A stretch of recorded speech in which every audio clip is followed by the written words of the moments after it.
students, welcome you all to my channel. Today I am going to start chapter 3 Human Development Manav Vikas from book 2 India People and Economy. Hope you all like it. So let's start. Question number 1. Explain the meaning of human development in context of India. हम भारत के मानव के विकास के बारे में क्या समझते हैं? And the answer is human development is a process of enlarging the range of people choices, increasing their opportunities for education, healthcare, income and empowerment. It will only take place when all the policies of government are for the people, of the people and by the people. लोगों के विकल्पों को बढ़ाना, जन कल्याण के स्तर को ऊंचा उठाना, शिक्षा, संसाधन व रहन सहन के स्तर को उच्च करना. भारत का विकास सरकार की नीतियों पर निर्भर होता है. सरकार की नीतियां लोगों के लिए एंड लोगों के द्वारा ही बनी होनी चाहिए ताकि लोग संतोषजनक जीवन जी सकें. The question number 2. Who are the most marginalized group in Indian context? हम भारत में अधिकारहीन, अनइम्पॉर्टेंट और आइसोलेटेड कौन कौन से समूह हैं? The answer is scheduled caste, scheduled tribe, landless agricultural laborer, poor farmers and the slum dwellers. पिछड़ी जनजातीय समूह, भूमिहीन मजदूर, गरीब किसान व गंदी झोंपड़ियों में रहने वाले लोग इसके अंतर्गत आते हैं. It is a group of people means to make them feel isolated and unimportant. Question number 3.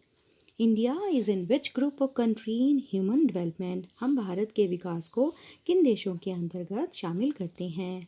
The answer is value of India in SDI is 0.624 and placed in medium group developing countries. हम भारत को मध्यम group of developing countries के अंतर्गत रखते हैं और भारत की SDI 0.624 है. Question number 4. Which report recognize constructive role of civil societies in bringing peace and human development? किस रिपोर्ट के अनुसार जितना अच्छा एक सभ्य समाज होगा उतनी ही शांति और विकास होगा? And the answer is UNDP report 1993. UNDP, United Nations Development Program, is the United Nations Global Development Network. It is responsible for making and amending the indicators to decide the human development of a country. Now the question number 5. What is Human Development Index? हम मानव विकास सूचकांक से क्या समझते हैं? And the answer is it is the study of life expectancy, education and per capita income of a country. It is use the rank countries after using these parameters. यह एक सूचकांक है जिसका उपयोग देशों को मानव विकास के आधार पर आंकने के लिए किया जाता है. SDI के अनुसार कोई देश कितना डेवलप्ड और अंडर डेवलप्ड है इसके द्वारा पता लगाया जा सकता है.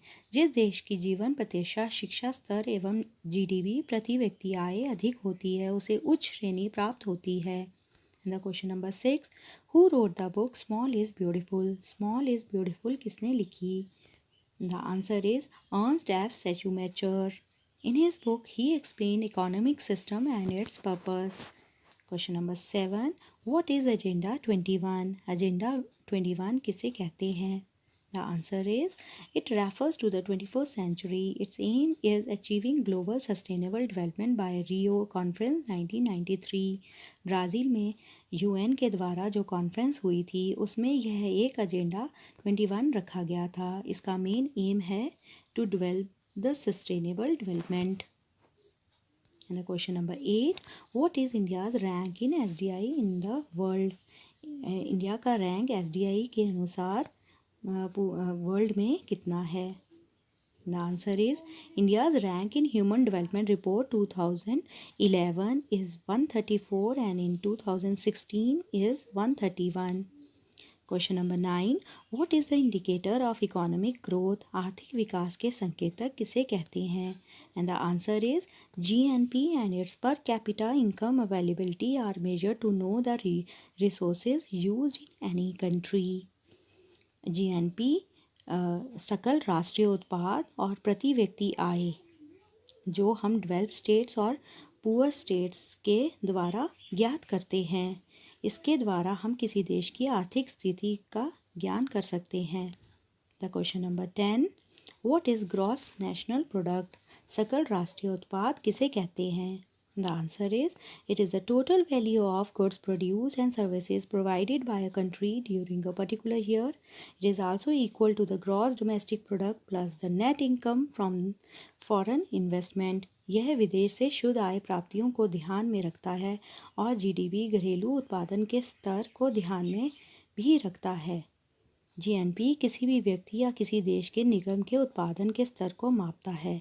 Net export represent the difference between what a country export minus any import of goods and services. So students, that's all for today. Please like, share and subscribe my channel. Thanks for watching and supporting. Thank you.